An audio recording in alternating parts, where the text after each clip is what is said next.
Whatismypodcastabout, and this is a podcast where we get together on a fortnightly basis and just see if we can figure out what our topic might be about.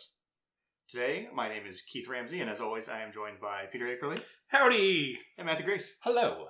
So how's it going? It's going pretty well. Pretty good. Last I think most of our listeners would have had was Peter wishing them a fuck you for New Year's. And, well, now that we're into 2021, I just want to say how much I love all of our fans and would never say anything heinous towards them. Turning over a new leaf for the new year. I had some pent-up bad juju in me after 2020, and I need to get it out of my system. Oh, but don't worry, we're into 2020 Part 2, Electric Boogaloo. The Electric Boogaloo makes me less concerned. I mean, I don't think this 2020 bullshit ends until, 2023. I feel like that's the first time when we can stop making reference to 2020 through the year. I saw something online where someone said, I'm a little worried because it's only 2021. Yeah. Yeah, as in 2020 has taken first place. They've beat us all. It's beat us all. To be fair, there has been some good news that has come out since the year's begun. One of the big ones that we recently found out was WandaVision is actually going to be more episodes than we thought it was. It's going to be about 8 episodes. Ooh. That's pretty hype. And apparently, Falcon and Winter Soldier is getting the same treatment, so there's more content for both of them. And someone did the math, and with the movie releases counted in there, every week we're going to have something new Marvel-related for MCU for roughly the first 5 to 6 months of the year. Interesting. When does it start? Has it already started? 15th. Okay. So this coming Friday. So we're about a week away. As you're listening to this podcast, it'll be the Friday coming. I see. So we had a year of no Marvel, and it's hitting hard now when it comes back. We have a year of no Marvel, then we have half a year of weekly Marvel. They're ready to marvel us. Yep, pretty much. Yep. Okay, what else is happening? Kind of also related news to Disney Plus. They have confirmed that they're doing an R-rated area of Disney Plus, and that's where Deadpool's going to live. Oh, okay. So far, it only sounds like Deadpool's the only thing we're thinking about.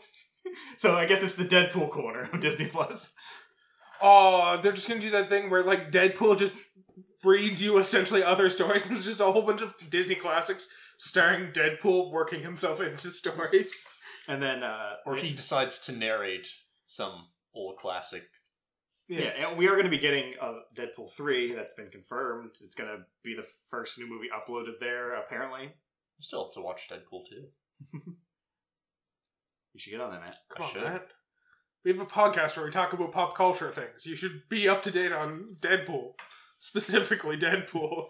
One of the things that people thought might be also going to this is the new Blade movie, because the old one was R-rated as well. Yep. But it sounds like the one starring Mahershala Ali is just going to be a PG-13 movie, just like everything else. So yeah, it's Deadpool was famous enough that when it all got made and it was very popular, that they aren't going to try to tone that down. Yeah. Everything else, they're still Disney doesn't exactly want to bet an R rating on their movies, but Deadpool was famous enough partially for the fact that it had an R rating that they're willing to allow it to keep its R rating status. Even though they also, after the first Deadpool came out, released a holiday special which was family friendly and made it PG-13. Oh, no, it was after 2, because it covered the story of 1 and 2. Oh, okay. I thought it was only after the first one, but if it's after the second one, still. Because he kidnapped the actor from Princess Bride. Yes. And taped him to the bed so he could tell him the story. And cut out all of the swearing. Or most of the swearing. And defend Nickelback. That's not the thing. Matt, you really gotta watch Deadpool 2 and now this Deadpool recap. Yeah. I suppose you could just watch the recap, but you should probably watch 2 as well. I plan on it. Another big news, League of Legends, Riot has announced their Season 11 plans for the game, and it looks like we're getting a big world-changing event because people are complaining for the last 5 years that the story doesn't progress, and they're like, fuck it, we're going to progress everything. Well, to be fair with them, we already know that the Rune King is one of the characters that's supposedly going to get introduced in this season. I believe he's in the PBE this week. Sure, exactly.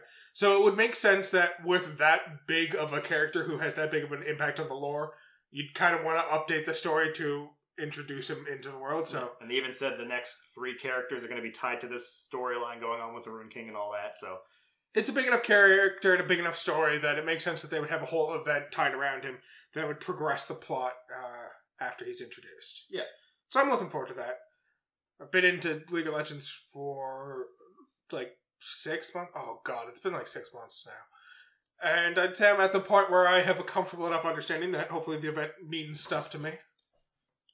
The extent of my knowledge pretty much goes to Cho'Gath eating people and Garen spinning to win.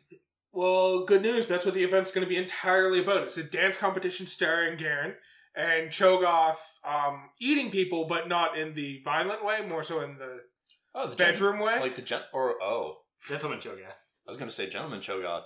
Well, he's a gentleman in the bedroom. Let's put it that way. So I guess I shouldn't keep you rating. Clearly this episode is my birthday episode, so you guys apparently had no clue what I was suggesting the episode would be about. That's not true. I fully figured it out. I think I got it. Alright, so on the count of 3, we're going to say what we think the episode's about, and we're all going to say the same thing, and then we'll just move forward, alright? Okay. So, 1, 2, 3, the poor hairless Ghostbusters. What? What? Yeah, we all said the same thing. Keith, why don't you say it alone just so that there's none of that overlapping effect? It's Ghostbusters. Exactly, that's what I said. For sure. So yeah, I decided to do one of my top 5 favorite movies of all time, the original Ghostbusters movie. I'm glad I watched it. Because this was my first time watching it, and my god, was it a trip. Oh my god, man! You never saw Ghostbusters? No! I keep telling you how much of a coward I was when I was a kid. It's not even a scary movie. I was terrified by that comedy! I was terrified by that very first ghost. I could not watch. Wait, you're terrified of Slimer? No, the librarian. Oh, the librarian. Okay, the librarian. I forgot that the librarian appears before Slimer. Oh. Okay, so Ghostbusters is kind of like a horror comedy movie that was made in the 80s. I wouldn't even call it horror now. No. But it was a comedy. But by the time, I can see why it was categorized as a horror comedy, given the effects of the time. And if you look at it in the time scope of it, they're really good effects. They are. It's surprisingly really good for the time.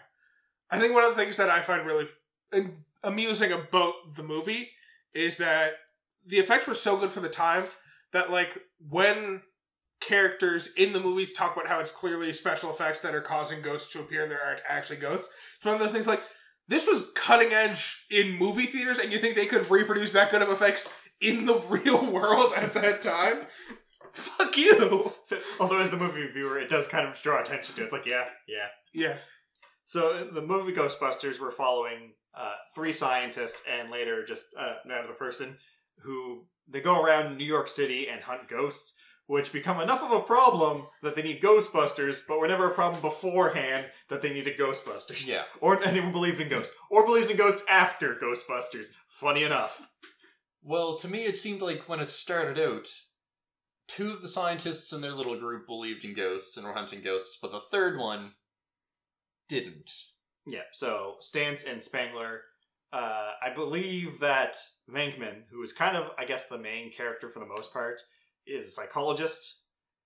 Spengler is an engineer, and I've never been sure on what Stantz is. Scientist. In air quotes. Yes. His only credibility comes from all of the techno jargon that he spouts throughout the entire film. Yeah, so the movie itself opens up with a scene in the library. We get some interesting things that kind of come into play a bit later, but it's a librarian. She's going through the library. She's kind of putting books away, and these weird things are happening. She's walking through the hall. So there's a book floating from aisle to aisle. The Dewey Decimal System is just being thrown all to shit because all those cue cards are being thrown all over the place. She freaks out, runs off. We get the smash cut to the Ghostbusters theme and logo. See, I'm going to cut you off here, because with evidence of ghosts being that fucking blatant, of books hovering across aisles in libraries and cards going flying when no one's interacting with them, I don't understand how you get that in real life and have still nobody fucking believes in ghosts in day-to-day society. They kind of give us a reason for this later on, which is kind of weird because there's a part later in the movie where Zedmore, who is the other person who gets hired as a Ghostbuster, she has no scientific background. As he puts it, he's just looking for a paycheck, and if it pays, he can believe whatever the fuck they want him to believe. Yep. But there's a part where him and Stantz are in the car, and they're driving across the bridge, and they have a discussion about the end times, that most religions have one, and the dead always rise from their graves and stuff at these end times. Mm-hmm. So he suggests, maybe we're approaching the end times, that's why all these ghosts are appearing. They never debunk or affirm this. Yeah. So it's implied that the only reason all these ghosts started coming up is because the Earth is now reaching a point of just annihilation, the end times. Yeah, so since that's the reason that they're trying to push, you can also kind of safely assume that once they finish solving the big trouble at the end of the movie, all of the ghosts are just gone. See, I've always took it as more of the J. Jonah Jameson Spider-Man interpretation, which is that, sure, ghosts were a thing that happened, but very uncommonly. Kind of like how crime is a thing that happens in Spider-Man's New York, but sort of uncommonly.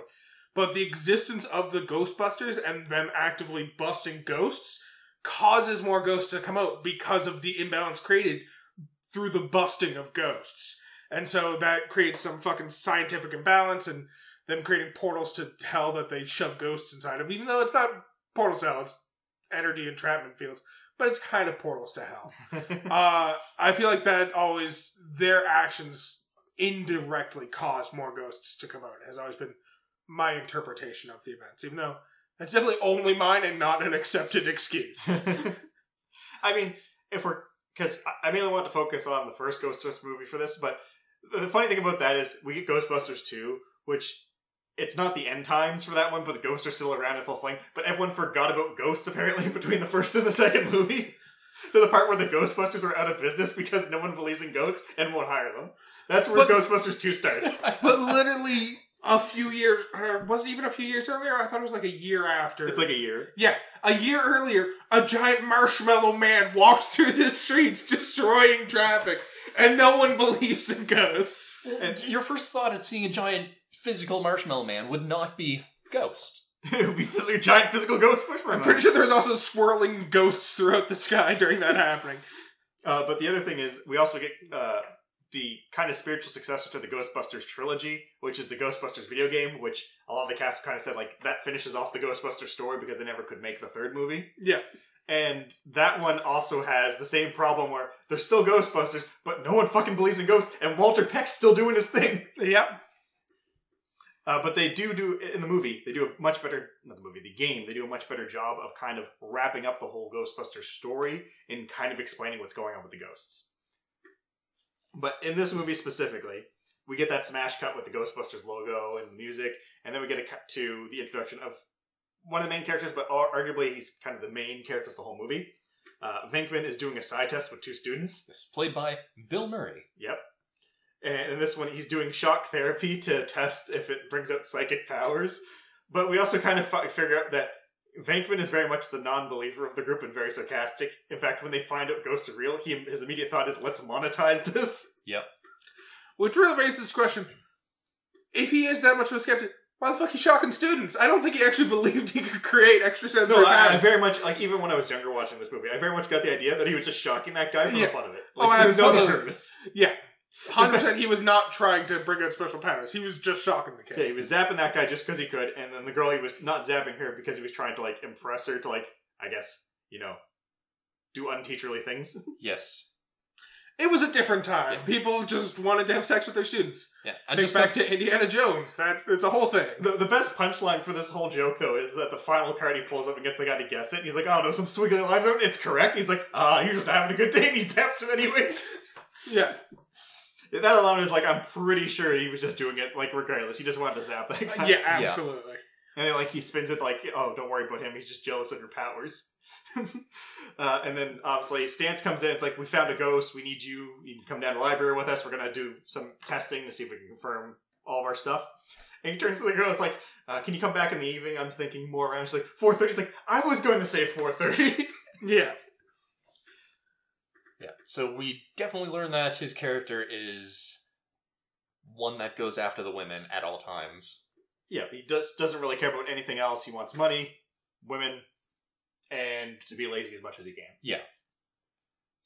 Which so I've got to say, I love Bill Murray as an actor, but just every movie that I've seen him in, I hate the character he plays. He does such a good job at making a character that I hate. Oh yeah, he's such a good guy in reality. He plays an asshole all the time in movies. Yeah.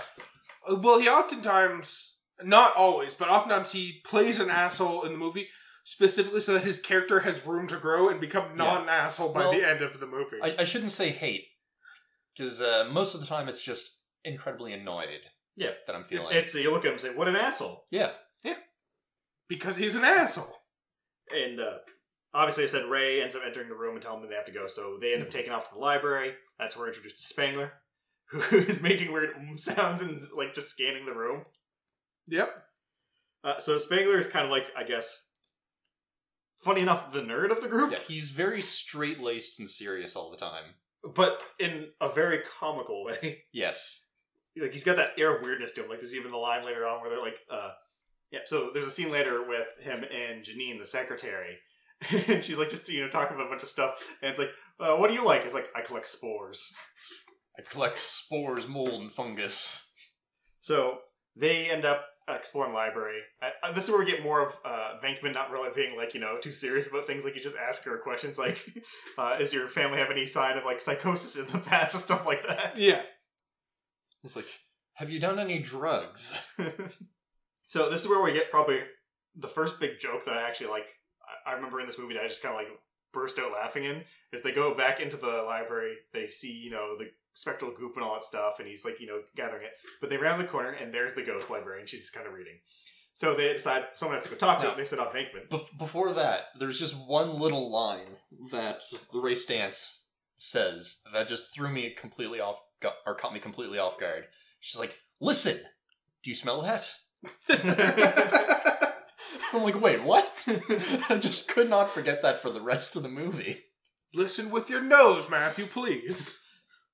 My favorite is the moment that comes up when Venkman goes out and he tries to introduce himself, and she turns and goes, shh.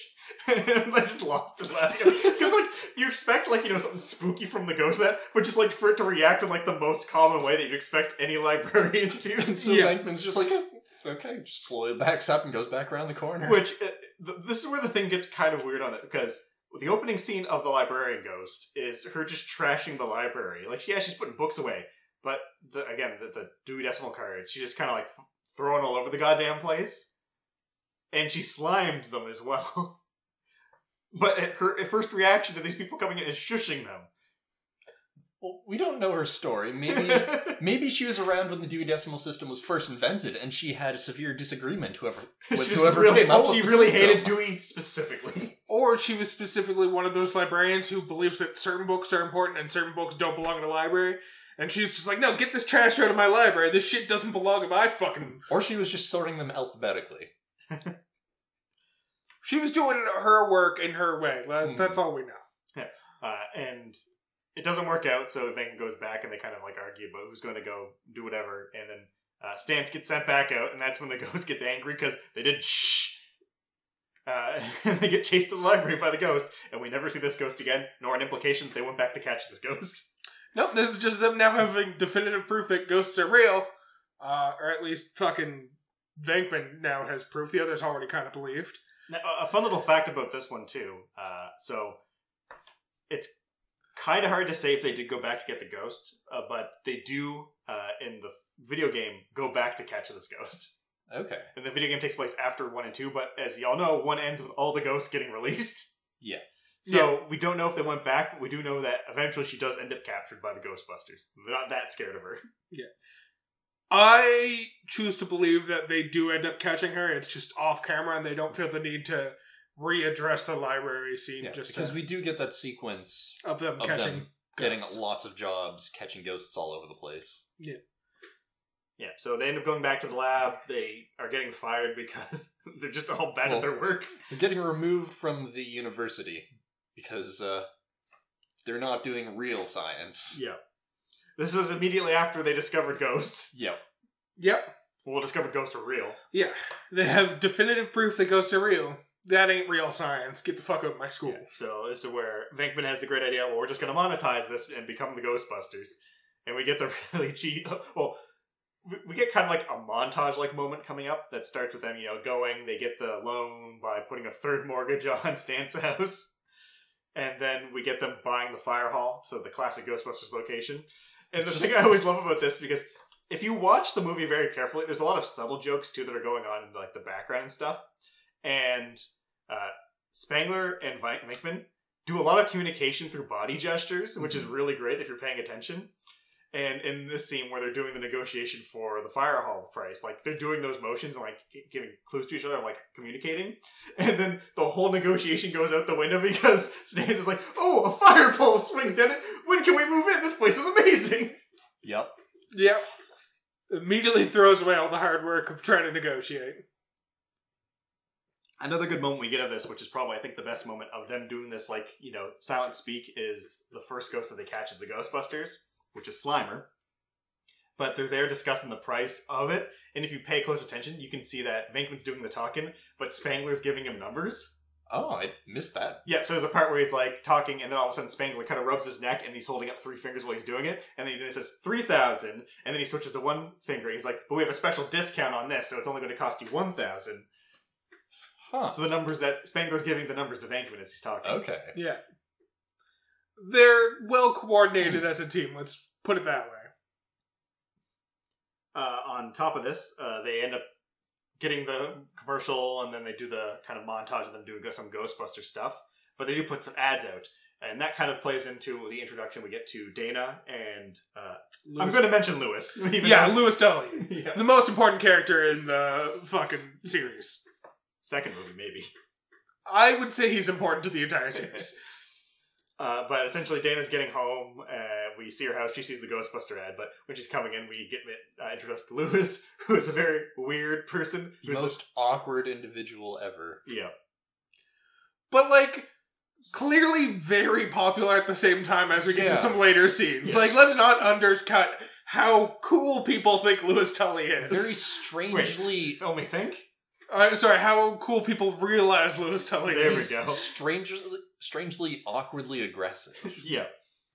I mean, I feel like this is like a perfect indicator of like how good Rick Moranis yes. is at playing this type of character.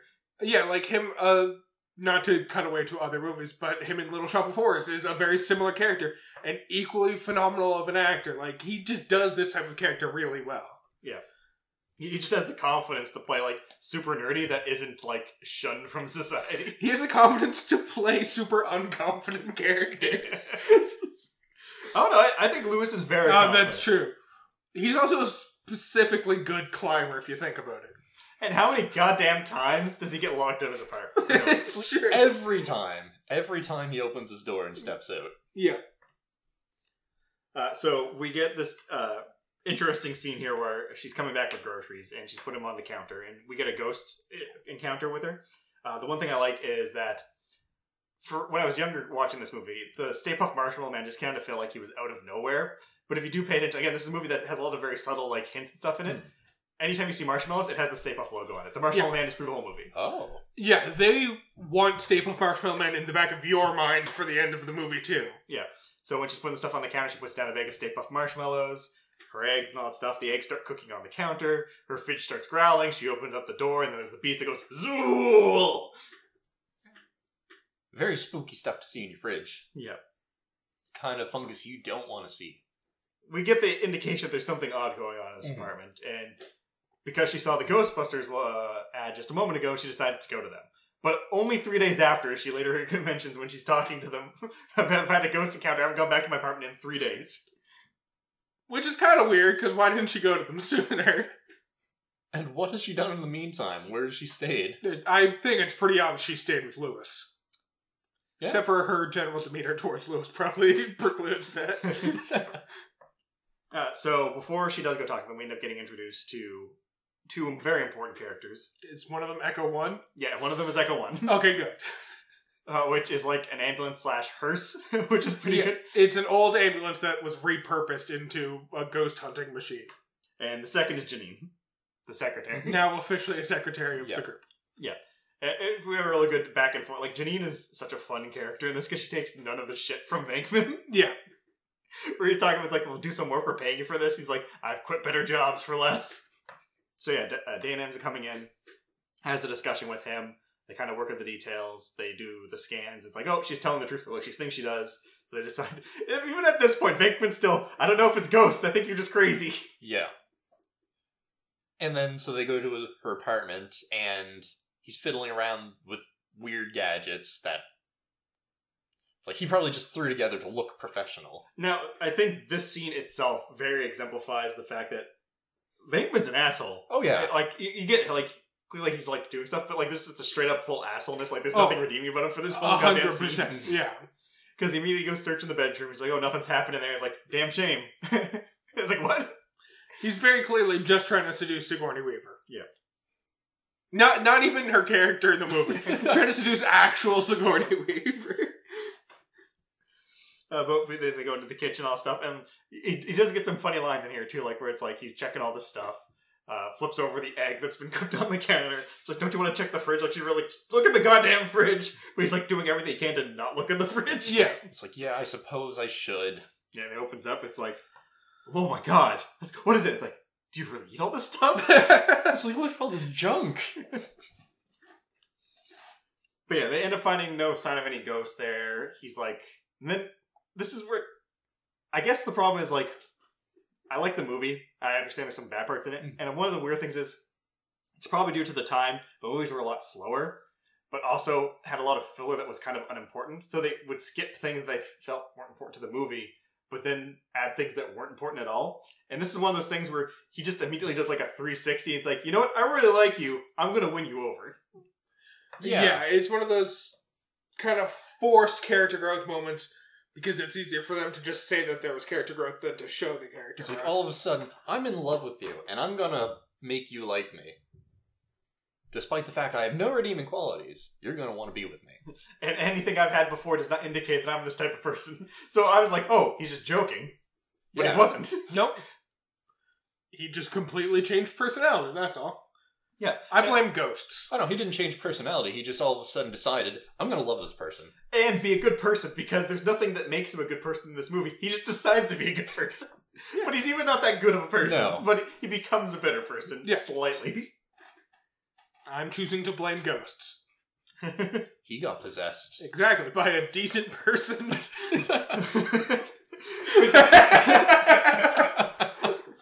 only thing I can think of that makes sense within, like, his change, if you want to put any blame on ghosts, it's when he got slimed by Slimer. That's the only indication, because, like, that's where the shift starts happening, because the stuff with Dana happens before their first ghost, and then we get the famous Janine line, we got one. Yeah, and it's Slimer. Yeah, and that's when they go to the hotel to get Slimer, and that's the only moment I can pinpoint where something happened. So maybe he was joking with Dana, and then he got slimed by Slimer, and maybe Slimer did some, like, good person possession on him. What if Slimer is a good person? I mean, he essentially becomes one of the Ghostbusters in the second movie.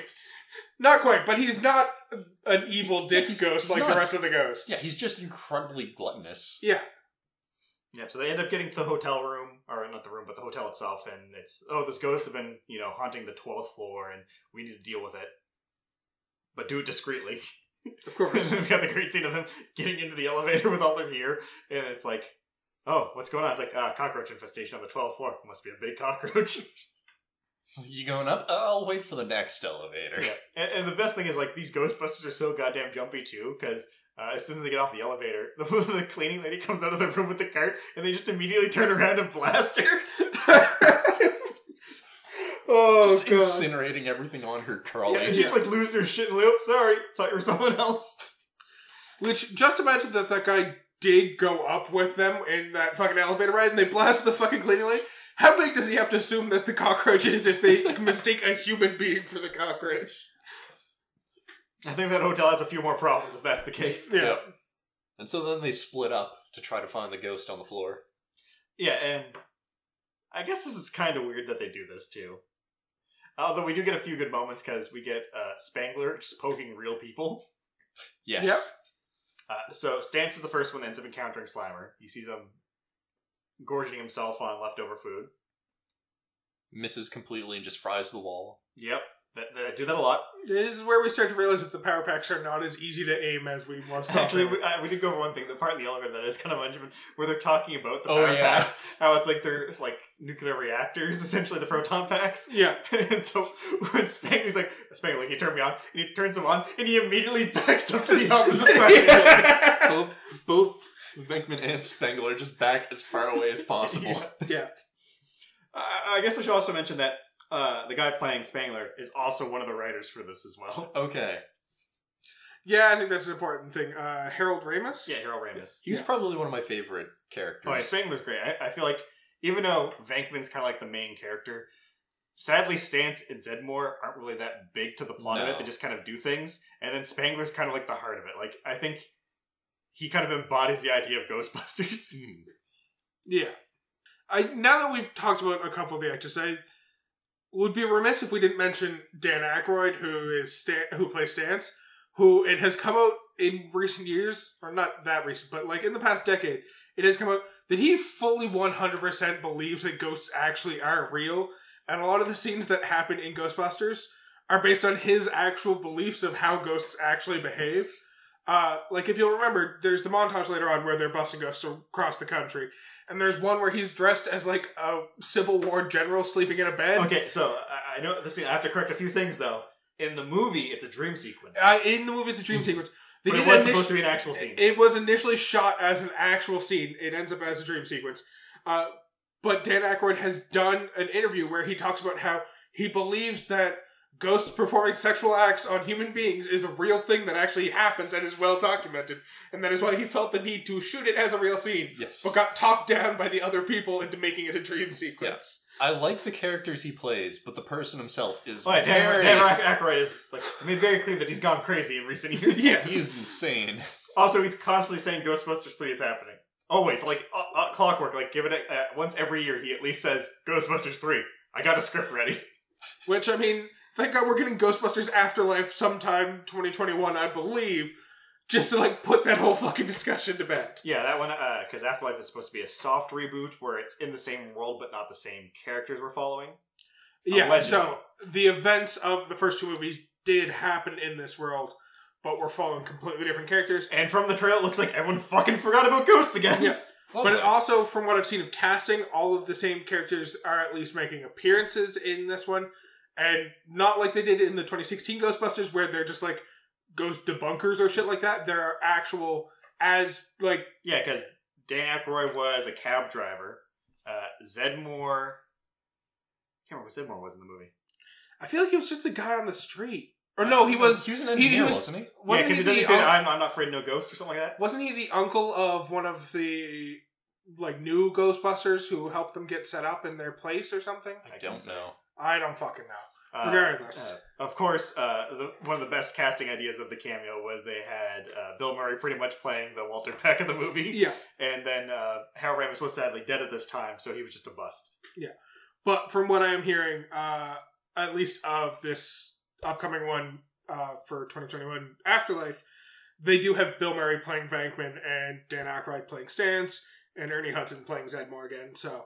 It looks like they are at least appearing as themselves, if only briefly. But... And from the trailer, too, I believe, it kind of hints that they find Ghostbusting equipment, and one of the kids might be related to one of the Ghostbusters originally, and the speculation is that they're going to be Egon's kids, or, grandkids, or something like that. Yeah, I heard it's either Egon or Venkman's grandkids. It's one of theirs.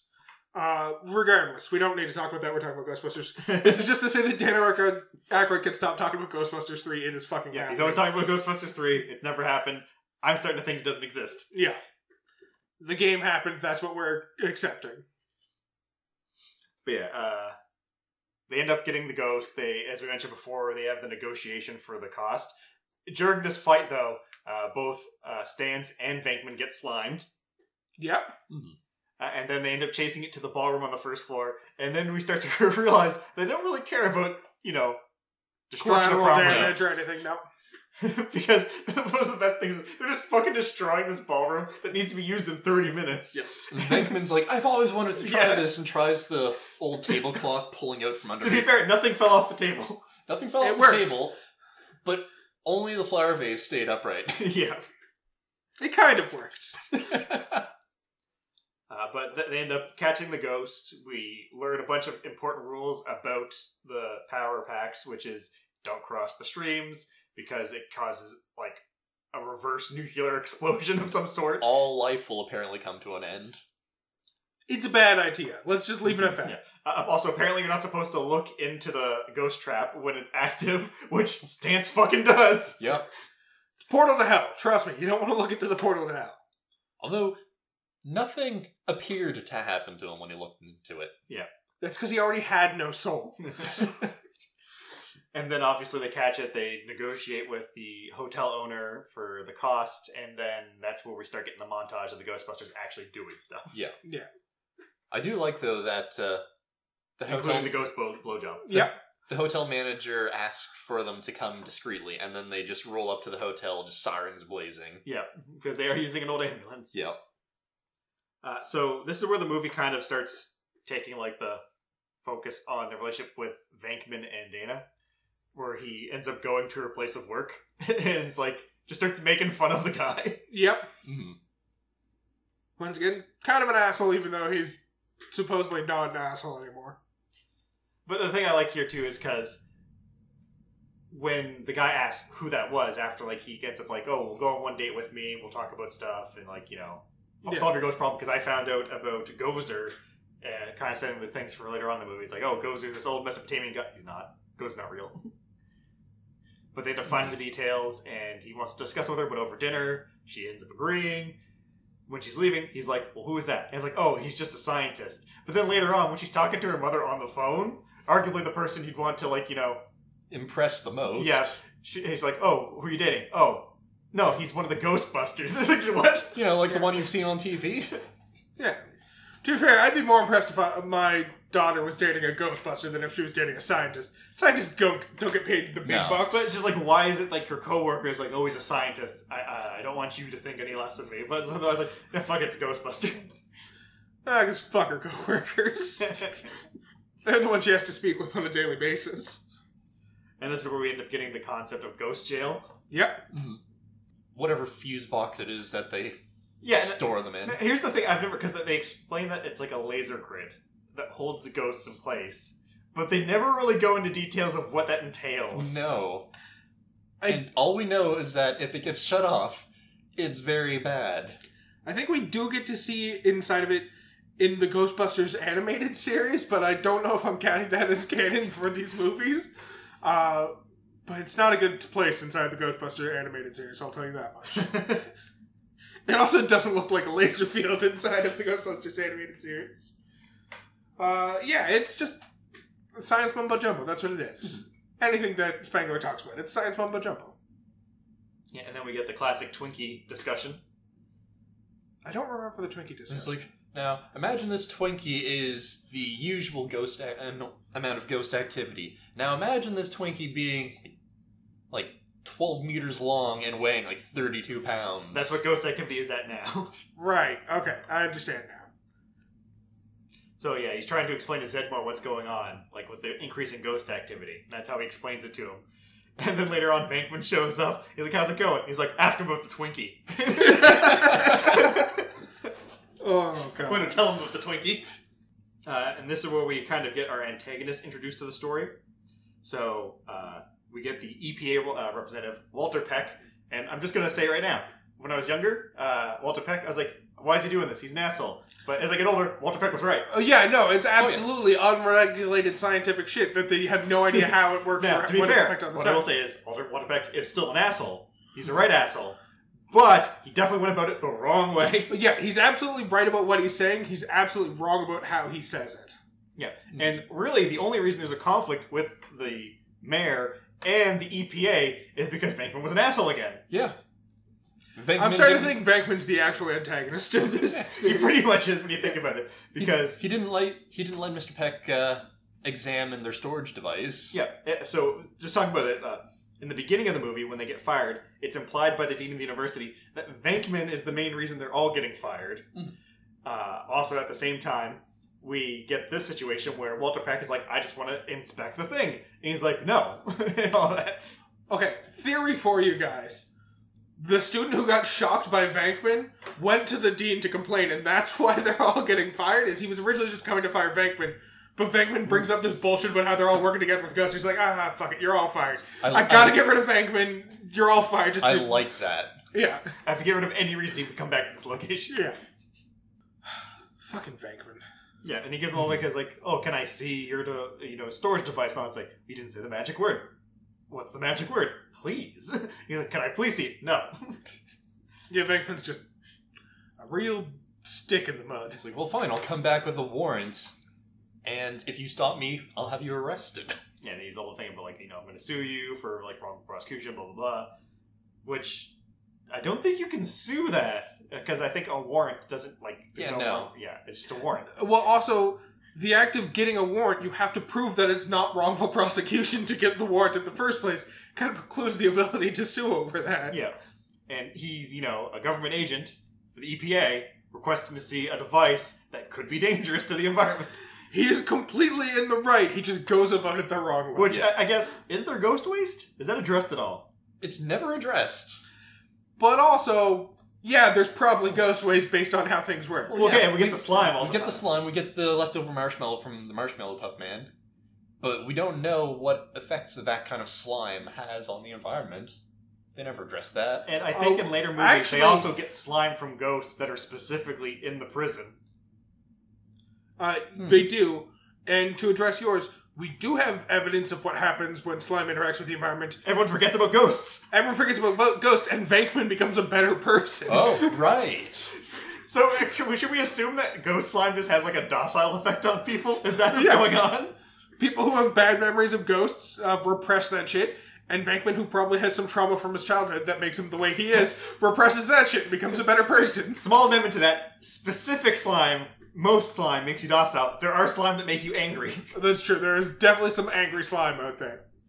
So this is where we get the kind of like the start of the climax of the movie, I guess. We're moving towards the big event. It starts off with Dana getting ready for her date. This is where she talks to her mother. It's like, yeah, I'm dating a Ghostbuster, I guess. Lewis is also throwing one killer of a party. I need to talk about this party because this is what I was referencing when I was talking about Lewis being the coolest person ever. I just gotta say, he specifically calls out in the party that I have invited all my clients. You're not my friends. Yeah, so there's well, he can write it off as a work expenditure. Yeah. He throws a party as an excuse to hang out with Dana. He invites all of his clients so he can write off as a work expense, but even though he's just having a party with all of his clients, it's still, like, a really fun affair, and it's not dry or anything. He plays fucking Twister, and his clients are all like, yeah, fuck it, let's play Twister.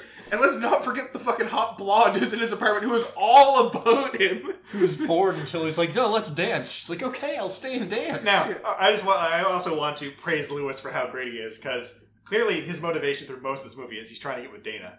And then when he's talking to Dana, trying to get her to come to the party, she's like, oh, sorry, I made a date. He's like, oh, man, that sucks. Well, you should bring him over. Like, he just immediately moves on to, like, oh, I guess, like, you can bring him over and you can both hang out at the party. Yeah. Like, he's such a cool dude. Well, talk about how much Lewis wants to get with Dana, and also just, like, how the steps he takes to please Dana. Let's also talk about the point when her TV was acting up earlier in the movie. Or was it earlier? Yeah. Yeah, and he talks about how he tried to get into her apartment to turn off the TV. Her door was locked, so he tried to climb up and get onto her balcony and climb into her apartment because he's a really good climber, but couldn't manage to do it. So instead he just turns his TV volume all the way up so people assume all the TVs are just broken in the building. Oh. So yeah, at the party, he's in the party, hears a weird noise from the closet. He's like, who brought a dog to the party? Well, that's definitely it because we follow Dana in, right? Right. And we see the glow start coming in from under her kitchen door. Right. And that's when all the fucking arms come out of the couch and grab her. Yeah. And then, swings in and then she gets pulled into that room. And we see the first dog come out of the stone on the roof. Yeah. Yep. And then that's when, first off, how did the fucking dog get into his closet? I don't know. But it does get there and it jumps out and attacks him and he gets chased by it. All we know is that this hotel was built specifically for this ancient cult's purpose. Yeah.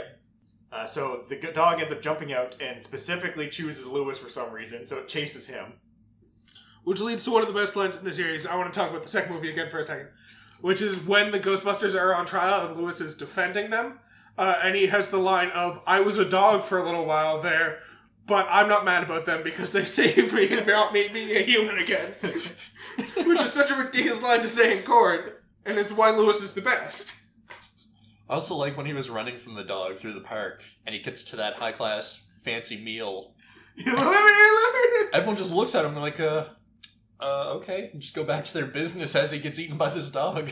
Yeah. And you can really see the quality of, like, again, it's part of the time, but when the dog is static and it's just a prosthetic, it looks actually pretty good and holds up still. Yeah. But when it's moving, because it was just, I believe it wasn't computer animation, I believe it was drawn on the film. Yeah. It looks so bad. Yeah. It really just looks like it's superimposed on the screen.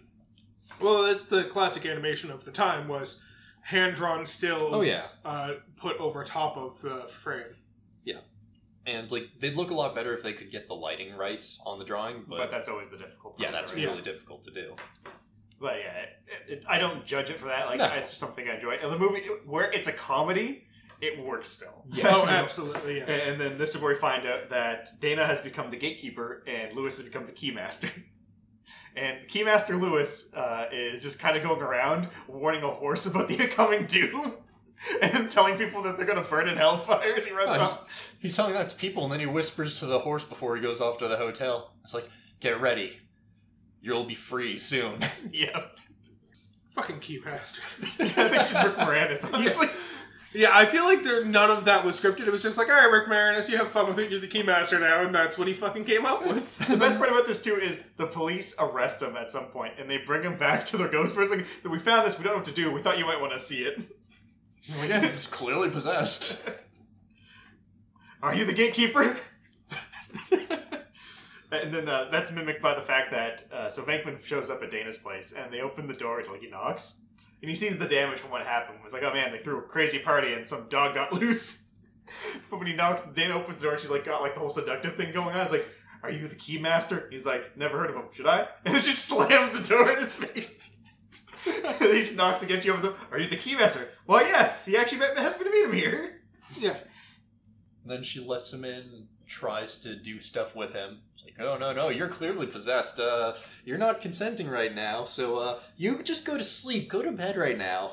Which is the thing, Venkman at the beginning of the movie would have been fine with this. Yes. It's also, surprisingly progressive for a movie of this time of, I feel like any other movie written in this time with a ghost who just wanted to bang that much, they just would be like, yeah, fuck it, they bang and then we'll make a joke about it. No, this movie was like, nope, you're clearly not the person who I'm here for. You're a ghost possessing this person. Let's go to sleep. Go to sleep. I want to talk to Dana. Yeah. Yeah, we get some good back and forth lines here. And then she proceeded to levitate 4 feet off the bed. Well, there's the whole part where it's like, I want to talk to Dana. And it's like, there is no Dana, only Zool or whatever. Yeah. There is no Dana, only Zool. Yeah. And he's like, come on, let me talk to Dana. To get the voice change, he's like, there's no Dana. You have a wonderful singing voice. But yeah, she ends up levitating, and then he ends up drugging her. Which, the question comes up then, where did he get the drugs? Because it sounds like that was prescription, I'm assuming he got them from the other guy's room, because the other guy has a lot of drugs. But he doesn't know that. True. I'm assuming that this is a holdover from old Venkman, who was kind of a dick, who just always had these drugs on him. They were actually for Venkman. Yeah. Ooh. But yeah, he puts her to sleep with the tranquilizer, essentially, and that's where all the stories kind of converge. So at this point, Stanson and Zedmore are kind of out of the picture. They're doing their thing, and that's where Zedmore has the conversation with Stanson I was talking about earlier, about the end times and why there's more ghosts. Yep. And then Spengler calls up Venkman. He's like, have you heard about the gatekeepers? Like, yeah, the name's familiar. I want to talk about you when Spengler is interrogating Lewis, and they got the thing on his head to do it, and you can see the dog's face moving with his face. Yeah. And he tells him the whole thing about the gatekeeper and all that stuff. And he just starts handing him things. He's like, here's a pan, here's a lamp. He's like, thank you. He doesn't even try to, stop that. And it's like, thank you. Yeah. He starts, sniffing the jar of popcorn. Yeah. Oh, fuck. Because, Rick Moranis up to this point was like, I don't think he was able to do his full extent of what he could do comedically. But, I think once he was possessed, they just, told him, go crazy, do whatever you want. Yeah. It's like, you're possessed by a dog ghost demon, have fun. It definitely felt like Rick Moranis up until getting possessed was very scripted, and it's very funny because Rick Moranis is a great actor, but very clearly, he's following specific story beats. And then once he got possessed, they're like, all right, you're possessed, you can do whatever you want. The dialogue's coming from everyone around you, so you just do whatever. Yeah. You react to the things that are happening around you as a man possessed by a ghost dog would. Have fun. And this, just talking about the actors for a moment here too, Rick Moranis is really good at doing the crazy stuff. I do agree with you. I do think that it might be written somewhere, but I think the whole scene there with the, interrogation, there was some dialogue that he had to give, but most of it was probably just him ad-libbing stuff. Which, if the case, Harold Ramis is so good at being the straight face no matter what's going on. Yes. Yeah, because there's so much shit that goes on around him where he just had the exact same expression on his face. Stone face the entire time. You can see Dan Ackroyd a few times react to things going on with the understanding that he's in a comedy or something like that. But most of the other actors, they're kind of in a middle ground of it, I guess. Yeah, I kind of get the feeling most of the actors were cast with the idea that you're going to be in a horror comedy, and Harold Ramis was like, no, you're being cast in a horror movie, accept that and move on. I guess it also kind of helps that Harold Ramis was one of the writers, so he probably went over the script so much that a lot of it's just lost its comedic value. He also, as one of the writers, was probably trying to take it very seriously because he wanted the movie to do well. Well, I don't think, because it's a horror comedy. It was always a horror comedy, right? Yeah. He's just, comedy needs the straight man in it sometimes. Yes. Yeah. Harold Ramis is just amazing at playing that role. He was just taking the straight man role very seriously. So everything kind of reaches its big conclusion when Walter Peck comes back with a police officer and an engineer, one of each specifically. Yep. And he's here to shut down the device. And this is where Walter Peck was right, but did it the wrong way. Because he just tells the guy to shut it off, and everyone's like, you shouldn't do this, it's going to be really bad. And the engineer's like, I don't know about this. I don't know what this machine does, just do it. Yeah. And he blows up the Ghostbusters HQ. Yes. Just and all ghosts get freed. Yeah, just as Venkman's getting back too. And Stance and Zedmore also get back. And it kind of breaks up into a fight and they all get arrested. As all the ghosts they have caught up to this point are now freed. And this is where we get some of I think, out of all the scenes in the movie, these are some of the most outrageous, ridiculous ones from comedy. Because the first scene we get is them all in the prison jail cell. Yeah. And there's a couple other inmates in there with them. Yeah, they're looking at things because they have the blueprints to that building and they're going over them while in the jail cell. And all the inmates gather around and they're like, interesting. Yeah, they're scientifically, yes, exactly, what's going on? Well, they're going over all this stuff ancient Babylonian, Sumerian god stuff. Which raises the question, was the EPA agent just on a fucking tear of shutting down random scientists throughout New York that entire day? And everyone there has a science background? They're all scientists, there's no criminals. Yeah. Yeah, it's a very over-the-top funny scene, which then immediately goes into the mayor wants to see them all. So they all get brought in, and they're having the conversation the mayor doesn't know who to believe, the EPA agent or the Ghostbusters, and they make a good speech. And this is where we get some of the, I think, prime Bill Murray lines. It's and this dickless guy and all that stuff, and he tells him, all this danger, brimstone and fire. And the mayor's like, is it true? And he's like, that is true. That man is dickless. Yeah. It's come on, this is getting you into so many problems so far. All of the problems you've had has been because of you just not knowing when to shut up or say the right thing. But then he also does finally say the right thing. Yeah, he's you are going to be the mayor that's responsible for saving the lives of millions of registered voters. Yep. Yeah. It's so we'll go save the day. If it works, yeah, you get your votes. But if it doesn't, we'll just come back to jail. Yeah. But the thing that I always find so, it's so weird that I can't help but laugh at it, is because the bishop or whatever shows up. Oh, yeah. And he's talking to him. And he's like, well, I can't say anything, but I think this is God's doing. And he sits down. And so when the Bill Murray gives the whole speech as Venkman about, the registered voters, and the mayor looks over to the priest guy, and the priest has just got a grin and nodding. Yeah. Why? It makes no sense. Yeah, it says something when the only time I think of this movie as being cartoonish is in probably the scene that's supposed to be the most serious. Yeah, absolutely. The fucking climax of the film is when it's the most fucking comedic. Yeah, it just this seems so the prison, the jail cell, and the mayor's office just seem so out of place for the rest of the movie. By feeling like they're more cartoony than the rest of the movie for some reason. Yeah. So after the mayor ends up setting them free to go do their thing, this is where some of the logic issues with this movie start coming to play because people don't believe in ghosts. But they really like the Ghostbusters. So ghosts are common enough that the common person's the Ghostbusters, they're doing real stuff. But the person in charge of the city does not believe in ghosts still. Even with the doomsday coming down on them. And even Walter Peck is it's just CG effects and all that. And it's no, they've probably gassed the populace so they're seeing hallucinations. Yeah, it's the same, flawed logic that it happens in any movie where Santa is a thing. And the adults don't believe in Santa. It's but Santa is a thing and gives gifts to your children. Why do you not question the gifts that are under your tree that you did not present for your children? What? How is Santa being a thing in question here? If in a movie where ghosts are real, how do people question the existence of ghosts that much? It's true. Mm-hmm. So this is where we kind of get like the montage of the Ghostbusters driving into town with the police to do their final showdown with Gozer.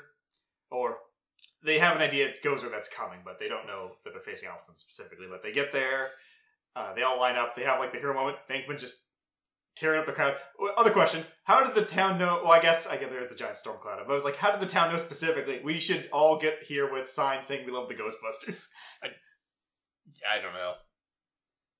Because news of the Ghostbusters being arrested was big news, obviously. I mean, if I arrested the Ghostbusters, I'd want that on the headlines immediately. So everyone knew that the Ghostbusters had been arrested. So they were probably on their way to the town hall to riot. Exactly. With signs that exclaimed their love of the Ghostbusters. But then they hear the Ghostbusters moving towards the hotel building, so they're like, oh, let's change direction and go cheer them on. Yeah, already got our signs prepared and everything. And as Matt mentioned earlier, too, we did find out during the blueprint stuff that the building was meant to be an altar for the return of Gozer through a bunch of cult worshippers, which the guy who designed the building specifically made it for that. And apparently the epicenter is Dana's apartment, which is on the 12th floor, which the building's clearly more than 12 floors high. So why did he pick that apartment specifically? And when they were going up the stairs... It's one flight. Well, I don't know which one flight, but it's behind the fridge. Yeah. You know, but when they were going up the stairs in the apartment building... Oh, wait, no, I'm thinking of the first apartment building where they got their first ghost captured. Never mind. But they're all outside doing their victory pose. Then tremors start, the building collapses, and all the Ghostbusters fall into a pit, and then they're immediately fine, which makes you wonder why you even do this scene. Yeah. There was no punt, there was like no joke or payoff to it. It was just they fell into a hole and climbed back out. Yeah. Yeah. It's one of those things where, like you discussed before, movies feel the need to include stuff that seems completely unnecessary and exclude stuff that seems like it would help drive the plot forward. This is one of those ways that they felt to fill the time to make the excuse of cutting shit that actually addressed the story. Yeah, the other example of that is, again, the Stan Zedmore conversation in the Echo One, where they're just kind of talking about the end times, and they're not involved with the plot at all. Yeah. Mm-hmm. Like, yeah, I guess it kind of explains why there's so many ghosts, but the rest of the conversation doesn't really fit in with that, because they don't even do anything about it. Or address it. Yeah, it's just weird shit. Just having Spangler talk about the Twinkie more would have sufficed. Yeah.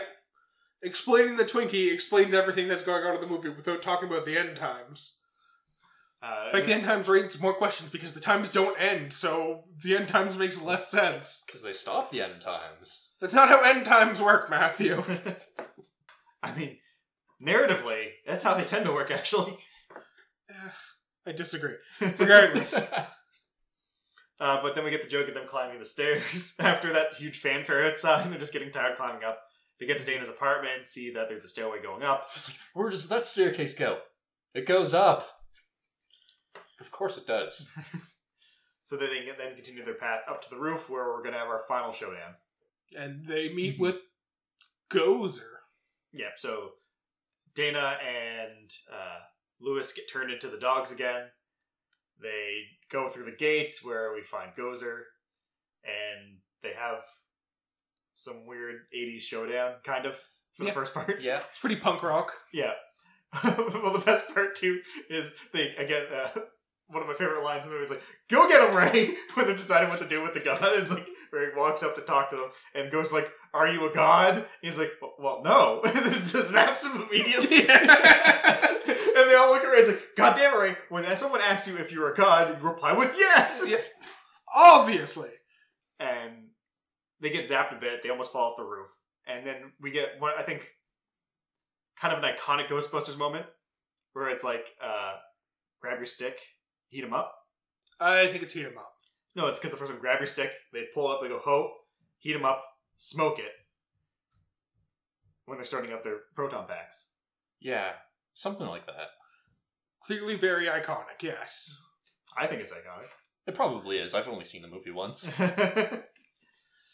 And then they all unleash together, but Gozer ends up getting away, of course. But they end up having the fight, Gozer gets away, and then start talking to them in their mind. Mm-hmm. Yeah, it tells them that they need to choose the form of the destroyer who will end the world. And we get, I guess, one of the two most iconic ghosts in the story. Yep. The Stay Puft Marshmallow Man. Yeah, so Gozer is like, you choose your Destructor, whatever you think, that's what's gonna come attack you. Venkmen's like, I've got it. All we have to do is think of nothing, so the Destroyer won't appear. And then... But what if that means nothingness is your Destroyer? Ooh, that'd be rough. If anything, the fact that Stance accidentally thought about the Stay Puft Marshmallow Man probably saved them. Because you can kill a giant Marshmallow Man, you can't kill nothing. Stay Puft Marshmallow Man is much more yes. Tangible than nothingness. In fact, I think he would have put it the wrong way. I think you just think of the most easily defeated thing. Yeah. Although I've got to admit, that was probably my favorite scene in the whole movie, where all of a sudden they hear stomping from across town. They look out over the cityscape and see from behind a building the Stay Puft Marshmallow Man comes into view, and he just shoots them an evil grin. Yeah, and let's not forget that this Stay Puft Marshmallow Man also breathes fire. Yep. Yes. Alright, who thought of the Stay Puft Marshmallow Man? I just wanted to think of the least threatening thing I could. You think of like a tiny puppy that's like really weak to bullets. Yeah. Someone riddled with cancer. But to be fair, the Stay Puft Marshmallow Man, I don't think in canon breathes fire. Or maybe he fucking does. I don't know how this world works. I mean, I choose to believe that the Stay Puft Marshmallow Man breathes fire to make it perfect for roasting s'mores. I mean, I know they're... Unless Ray specifically thought, you know what I'm thinking of right now? Not just Stay Puft Marshmallow Man, but a giant Stay Puft Marshmallow Man that breathes fire. Yeah, he wasn't even thinking of, like, the small Stay Puft. He was imagining a skyscraper high fire-breathing Stay Puft Marshmallow Man. I mean, when they tried to hit him with the proton packs, they set the Marshmallow Man on fire. Yeah. But that wasn't like, I'm on fire and I'm spitting fire. That was, I am breathing fire. He made Godzilla noises. Yeah. Oh, yeah. Yeah. So, wait, maybe Stay Puft is like the equivalent to Godzilla in this universe. Maybe. He is brought about by the hubris of man, so it makes sense. But yeah, I guess they dispatch of Stay Puft relatively quickly. Yeah, he doesn't seem like as big of a problem as Gozer makes him out to be. No. Thanks to Stance actually thinking of the Marshmallow Man. Yeah.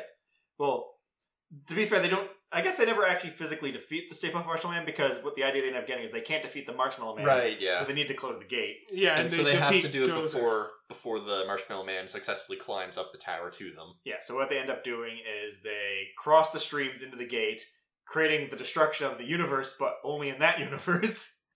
Killing Gozer and... I don't think they kill Gozer. Well, okay, Defeating Gozer. Defeating Gozer. Yeah, essentially they closed the gate Gozer was coming through. Because you can't kill a ghost. Or a god. Or that. Yeah, Gozer's not a ghost. Right. Weird that the Ghostbusters' first major villain's not a ghost. Yeah. I know what you're talking about. Their first major villain is absolutely Slimer. Certainly put up more of a fight. I guess technically he could have killed two of the Ghostbusters if he really wanted to. Yeah. Because Venkmen was down for the count after that one. Whereas we officially fucking saw Gozer try with the fucking lightning and didn't do shit. Just push them along the ground. Yeah. So they end up across the streams. There's the blast of marshmallow, I'm going to hope, that hits all of them. I'm going to say it's marshmallow. Let's just go with marshmallow and not think about other things it could have been. But it's like, oh, we finally defeated it. But, also Venkman's not covered in anything. Yeah. Which makes me wonder if that was just a clause in the Bill Murray thing. It's like, yeah, you're not gooping me. Probably. Didn't he get slimed by Slimer, though? Marshmallow goop's different from slime. Maybe he got slimed by Slimer and that happened and then he added a clause to his contract. He's like, no, never again. One slime per movie. Either that, or he was probably fine with the fact that he got slimed by Slimer, because that slime you can see through. You can't see through marshmallow. You need to always see it's Bill Murray. Yeah. But they do the brief celebrate. Ray's celebrating, and then he's like, oh wait, Dana, she's dead. Shit, I'm so sorry, man. But then she gets out the dog, because apparently they're fine, even though they were the dog. They weren't inside the dog, they were the dog. They were absolutely the dog. But then the dog turned back to statue, which technically should have killed them unless those statue dogs were also hollow. Yes. They were. Which they turned out to be, yeah. And We're going with they were. They were just inside. Yeah, and they break them apart, and they save both Lewis and Dana, and this is where they have their triumphant get down to the bottom. And also Walter Peck was just destroyed by Marshmallow. Oh, yeah. Not dead, because he comes back, but he was just marshmallowed completely. Yeah. It's like a small pond, or a large pond of marshmallow was just dumped on him. And the last joke we get in the movie is that when all the Ghostbusters are leaving, and they're going back to the car, and then Lewis comes out and he's like, does anyone want to interview me? And then the paramedics grab him and start doing like, no, I want to go in the car with them. Oh, fucking Lewis. Actually, there's another good Lewis line too that happens where when they pull him out of the dog statue, and he's like, they're asking him like, are you okay? You've just had your mind melded with like an ancient Babylonian god or whatever. And he's like, who are you guys with the Ghostbusters? And he's like, who does your taxes? Oh, yeah. Yeah. Fun fact, Matt, since you haven't seen Ghostbusters 2, he does their taxes. He also goes to night school to become a lawyer. Oh. Represents them in legal cases. Interesting. And yeah, that is Ghostbusters the movie. So Matt, you said this was your first one. Yes. I want to hear your opinions. It was certainly a trip. I completely forgot that it had the comedy tag to it, so I was completely expecting something more serious. But then I heard the line, listen, can you smell that? I'm like, no. This is going to be a ride. You should have expected better when you saw it had Bill Murray and Dan Aykroyd at the very least. True. Although, for whatever reason, might have just been because Spangler's character had glasses, but I thought Lewis's character was going to become the fourth Ghostbuster. I completely forgot about Winston. I will tell you that in the second movie, Rick Moranis does put on one of the jumpsuits for a short period of time. Okay, that's probably what got me there. On a technical sense, if you do count Ghostbusters the video game as canon with the two movies, there is a total of 7 Ghostbusters. Huh. And not all of them are alive. That's fair. I love the way your mind works, Matt. Just given that you went into this expecting it to be a horror movie. Like, I guess if you have I expected a very dated horror movie. I guess if you have, like, no introduction to the concept, it's fair to assume that your mind just goes where it wants to go. It's just one of those things where I just can't, in my head, even picture what Ghostbusters the horror movie would come across as. Although, I assume something like the Evil Dead remake. Yeah, probably. I knew to expect something just bonkers for the end, because I do remember from my childhood seeing just a brief clip of the Stay Puft Marshmallow Man in Ghostbusters. I'm like, why is that in Ghostbusters? And that's all I had for the movie growing up. Fair. Yeah, I don't know. I always thought this was a fantastic movie. It was enjoyable. Now, some fun things, just kind of talking about what happens in the future. Obviously, we mentioned a few times about some of the things, like they revisit the library ghost of the video game. The video game also does a good explanation of why ghosts started happening. And the guy who built the building, well, he actually built a lot of structures in the city that are meant for channeling ghosts, and Gozer's coming activated all of them. Okay. So the story has to deal with you actually kind of dealing with that specifically. So that explains why the ghosts didn't disappear after the event. So, New York itself is just a giant channel for ghosts because of this guy building 5 structures that are just for channeling ghosts. Question for you, Matt. Yes. I've already addressed the fact that Lewis ends up getting a legal degree through night school so he can represent them in a trial. Can you guess what the Ghostbusters are on trial for in the second movie? Environmental infringements? Digging a hole. Digging a hole? Yep. How big was this hole? It's just a hole on the side of the street because they were trying to find ectoplasm in the subway, I believe. Yeah. Okay. I suppose that makes sense. Actually, that courtroom scene has one of my favorite lines, which is, he goes, Do, Re, Egon! Yeah. It also has the discussion of a subway worker who explains to it he's worked for the past decade in the subway and he's never seen ectoplasm before, so clearly the Ghostbusters are just running around placing ectoplasm in different places to excuse their crimes. Yeah, I definitely recommend if you haven't seen well, I guess you haven't seen Ghostbusters 2. Yeah. Definitely watch Ghostbusters 2. It's on my list now. It's not as good as Ghostbusters 1, but it's a very good continuation. Yeah. It's an enjoyable film. It's not on par with Ghostbusters 1, but it's still very enjoyable. So yes, you've got homework, you've got to watch Ghostbusters 2 as well as Deadpool 2. Are there any other sequels you're lacking in? Probably. Well, I just can't remember. Terminator 2. I've seen that one. Okay, good. That's the most important sequel out there. Lethal Weapon 2. Seen it. I'm sure we'll discover more sequels over the course of making this Nightmare on podcast. Elm Street 2. Less important. Less important, because I haven't seen the first one. Arguably, Jason or Friday the 13th 2 is better than well. It's the one that's Jason. Arguably, Freddy vs. Jason is the most important one of that series. Jason X, actually. Yeah, I guess. Leprechaun 2 in New York. No, the entire series is irrelevant, regardless of which number it is. So, do we have anything else to discuss on the topic of Ghostbusters? Not that I can think of. I mean, it's not like I have ghosts in my day-to-day life. Yet. Is that a threat or a promise? Both. You may not have ghosts, but you've definitely got skeletons in your closet. How did you know? Yep.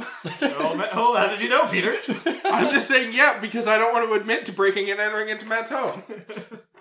Okay, so with that, I think we can start the wind down, if there's nothing else to say. Yeah, no. So I guess the first things first, let's go over any comments we would have had in the previous episodes. So we did have 2 comments on our New Year's special. I thought they were spam, given the accounts, but they make sense in context, so I'm just going to read them off, and you decide, I guess. So our New Year's special, we had one that was indicating that I like that for the award we're giving out at 2:32 on the video. This was the award Matt was giving to Yashahime. What was the award again there, Matt? Best anime I was looking forward to. That I didn't know I was looking forward to or something like that. So, Monez Rika thinks that I like that. Very good, Matt. And the second award that was mentioned by another person, let's see here, has the best. That was the comment for the award of the best rebooted 90s commercial. For Jujutsu Kaisen, yeah. One thing I will recommend is don't go to the video and click on the profiles, because the profiles are not appropriate profiles to be browsing through on YouTube. They're definitely kind of shit you should avoid. But thank you for your comments. I agree with your has the best with regards to Jujutsu Kaisen. Damn, I wish. Damn, I wish. I forgot about that. Don't worry, Phase 5 hasn't started yet. We could still be right. Your wish could come true. That's true. Alright. So, I guess the only reasonable question for you and the audience moving forward is, when Gozer asked you what your destruction will be, what would you think of? Choose your destroyer. See, the first place my mind goes to is a bunny rabbit, except I absolutely know that it would just end up with the bunny rabbit from Monty Python's Quest for the Holy Grail. Yep. As soon as you said rabbit, that's what I thought. That's what I thought too when you said rabbit. Yep. So, I guess the bunny rabbit from Monty Python's Quest for the Holy Grail. That is what my destroyer would be. I think my destroyer would be based off of, like, the last show I've seen. It's like right now I'm watching Fire Force, so it would probably be fire. Some sort of fire demon. And it's just the city immediately lights on fire. Just like, oh shit. What have I done? I think it might be me. I've already been doing enough to my life. Ooh. That or Godzilla. See, I know mine wouldn't be me because I've already ruined my life as much as possible, so there's no point in me ruining it more. Anyone's going to finish me off, it's me. I've already destroyed it. What else can I do? Alright. So at this point, no one has successfully guessed the episode. But again, if you manage to guess what the topic is, I know it's hard given the photo and that hint from last episode, but if someone just manages to, of course you get called out when the episode goes live and on the next episode. Absolutely. So make sure you join us in 2 weeks from now. Yeah, and a fortnight. Of course, if you want to email and answer our question or have a topic for what our podcast could be about, make sure to email us at whatismypodcastabout@gmail.com. The same way words are always spelled. Exactly. Of course, we also have a YouTube channel, and if you could like, subscribe, or even leave a comment on the podcast app you're using, that helps a lot. My recommendation is to Matt and also everyone else in the audience, watch the second fucking Ghostbusters movie. Alright, my recommendation would be, as opposed to hunting ghosts, hunting monsters in Monster Hunter. Since a new demo for the new Monster Hunter Rise game coming has just dropped. I'm actually not going to suggest a movie or anything like that, or anything long. I'm going to suggest you go watch the epic rap battles, Ghostbusters versus Mythbusters. That's another good one. I don't think I've watched that one. Alright, so make sure you tune in a fortnight, where we are going to discuss the Grace Fieldhouse and its residents.